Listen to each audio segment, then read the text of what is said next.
What will a Su-57 without flares do when a Sidewinder's on its tail? Why did J-35 copy the F-35's inlet design while Felon just passed on it? And what tricks can a F-35 pull to outsmart its foes?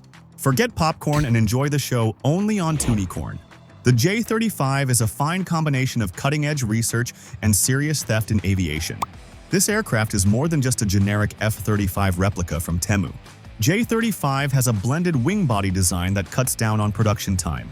It's built like a Redmi TV, so if something major goes wrong later, you're probably better off just getting a new one. Jokes aside, this stealth boy comes with two WS-13 engines, and that's a must-have, not just an option. Relying on a single engine is pretty risky, so these two will stick around until their powerful replacement, the WS-19, is ready to go. It has 93 kilonewtons of thrust for now, and can go up to 116 kilonewtons later. The J-35 also has thrust vectoring capabilities. With WS-19, supercruising will be a piece of cake for it. J-35 is also fitted with jamming-resistant avionics. It can carry up to 4,000 pounds internally and 13,000 pounds externally. J-35 has a top speed of Mach 1.8, can climb to 52,000 feet, and has an attack radius of 750 miles. Its diverterless supersonic inlets reduce its radar cross-section from the front. The J-35 is expected to include secure, high-bandwidth data link systems that enable real-time info sharing with other aircraft and command centers. A big difference compared to the insecure data from their apps that also ends up on CCP servers. Its engineers also included the distributed aperture system from F-35 in it. The J-35 radar operates passively. Even in active mode, it uses varying power levels and short pulses to reduce detection. Its makers say it can spot a stealth fighter from 60 miles away without any trouble. When it comes to the most maneuverable stealth fighter, the Su-57 takes all the bragging rights. The nozzles on the older AL-41 engines were flat in the earlier version, but the recent update added serrated edges to it. The latest Felon gets an even bigger upgrade, featuring real 3D thrust vectoring along with edge flaps for stealth. This fighter was already a crazy gymnast with its pseudo-vectoring, and now it will be an absolute master of aerial maneuvers. The design of its duct conceals a small portion of the engine blades. So the Su-57 prefers anti-radar grills instead of that bullfrog throat in front of the inlets. Plus, it's coated with multiple layers of radar-absorbing materials like manganese zinc ferrite. All these stealth features were added later to make it sneaky and agile at the same time. Pyotr Ufimtsev published his theoretical paper on stealth back in 1962, so it's not like they're clueless about this concept. Their aim is to spend less on hiding and get better at countering their opponent's stealth. According to open-source intelligence reports, Russia secretly used Su-57 in the Middle East a few years back to gather active F-35 radar signatures. As a result, the Su-57 was fine-tuned to detect signals from a stealth jet using its passive radar from up to 100 miles away.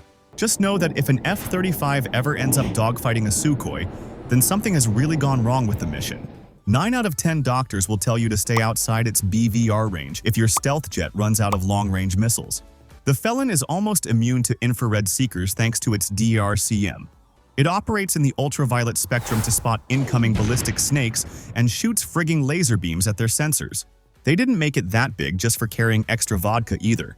The Su-57 is the only stealth jet that can carry 4 air-launched cruise missiles internally. One infrared missile can also be carried in each of its side bays. Its 30mm cannon has one of the highest rates of fire in the world, allowing it to acupuncture its adversaries half a mile away. The Felon is equipped with multiple antennas all over its body for navigation, communication, and defense. The antennas on its wings can disrupt the satellite link between enemy jets or their guided missiles.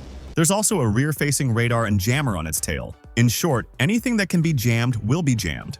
The Felon also has a somewhat intelligent wingman with questionable loyalty known as the Sukhoi S-70 Okhotnik B, or Hunter B.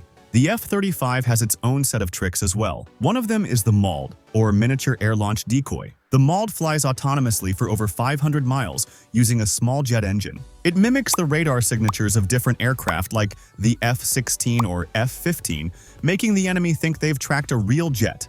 Multiple molds create a ghost air force, which spreads panic and forces enemy SAM to reveal their positions. The Maul J variant captures enemy radar signals, modifies them, and sends them back with false Doppler shifts data, making the enemy think aircrafts are moving in different directions.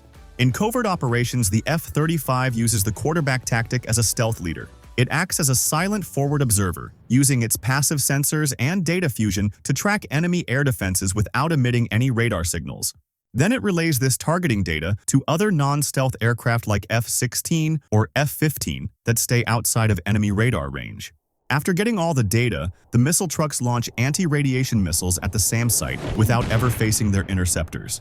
They will only know what hit them on the news next day. These bait jets were known as wild weasels back in the Vietnam days, when such missions were often used to target Soviet air defenses. Reverse engineering has always been a big concern for aircraft manufacturers, but this practice has its limits. Just copying the shape isn't enough to create a world-class aircraft. Exotic materials, efficient internal structures, heat suppression, and avionics all play a big role as well.